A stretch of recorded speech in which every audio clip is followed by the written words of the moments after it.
Welcome back, everyone. In this video, we're going to trace some important traditions from about the 2nd century through the 7th century. We'll start in what's called Hekkelot literature. It's within this literature that we see important early traditions related to Merkava mysticism. I've prepared this diagram to help us through our study today. Ultimately, as I've said before, the Merkava mystics were trying to see the vision that Ezekiel and Isaiah saw. So we could continue this diagram backwards in time, but I stopped at the Second Temple period just for convenience. The traditions themselves, we're going to put them no later than the 2nd century CE. We have a relevant recension of Hekkelot material no later than the 3rd century CE, and some of this feeds into what's called the mystical collection. This is a term that David Halperin used in his dissertation, and it refers to 7 units of literature which are attached to the Mishnah.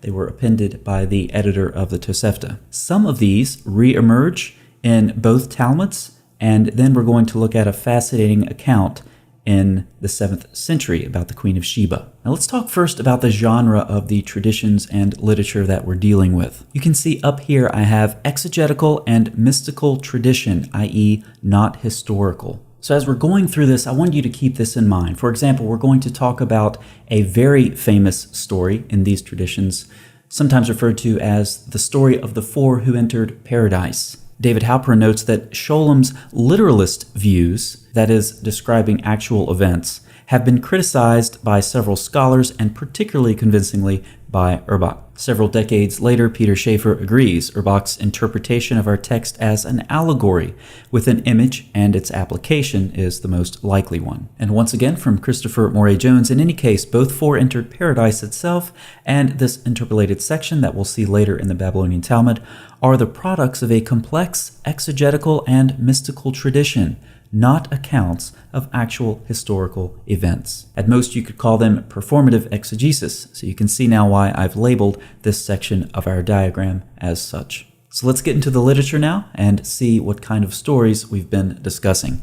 A certain person was worthy and stood at the gate of the 6th palace and saw the brilliance of the air, of the stones, and he opened his mouth twice and said, "Water, water."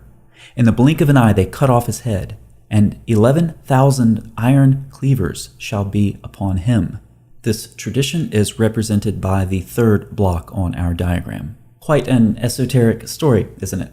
Now, before we talk about the interpretation, let's catch a later version from the Babylonian Talmud. Here we have the 4 who entered paradise, and some of what you're about to hear will sound very familiar. Akiva said, "When you get to stones of pure marble that look like water, don't say water, water, for it is said, he who speaks falsehood shall not be established before my eyes." Then we could continue reading about the 3 who didn't fare so well, and Akiva makes it out in one piece. So what are we seeing in these rather mysterious texts? Well, we're seeing descriptions of tests that are applied to the Merkava mystics as they're ascending to the throne room. There are several of them, and they're actually quite interesting. When you get to the door of the 6th palace, angels tell you to enter. And if you enter upon the first command, you are not humble, you are inauthentic, you are a fraud, and you will be cast out. So the patient mystic, the worthy mystic, waits until the order enter is repeated a 2nd time, at which point he can enter. Then you're shown polished rock, polished stones, marble, crystal, and it has the appearance of water. If you say it's water, then you've been fooled, and you are exposed as a fraud, and some sort of horrible, gruesome death ensues. Now let's proceed farther down our timeline. We're right here now in the traditions about the Queen of Sheba from the 2nd Targum of Esther. You may notice some striking similarities. When the king Solomon heard that the Queen of Sheba was coming to him, he arose and went and sat in a glass house. When the Queen of Sheba saw that the king was sitting in a glass house, she considered in her heart and said to herself that the king was sitting in water. So she lifted up her robe to wade across. And we've traced the mystical ascent story through the Hekkelot literature and the Talmud, and you certainly see some parallels here in the 2nd Targum of Esther, but there's also something rather perplexing. There can be little, if any, doubt that the author based his story on the water vision episode of the Hekalot tradition. It makes no allusion to the traditions about the celestial firmament, nor does it touch on any of the deeper issues and concerns of the Ascent Midrashic tradition. It seems, therefore, that the author simply appropriated the story from the Hekalot tradition and adapted it to his own purpose, perhaps without much understanding of the deeper meaning of the story he was borrowing. Now, adapting this story rather ignorantly in the way that we've just seen isn't really a problem, unless the author of the text who's adapting the story is supposed to be an all-knowing God. Isn't that right, Muslims? Surah 27 of the Quran, it was said to the Queen of Sheba, "Enter the palace.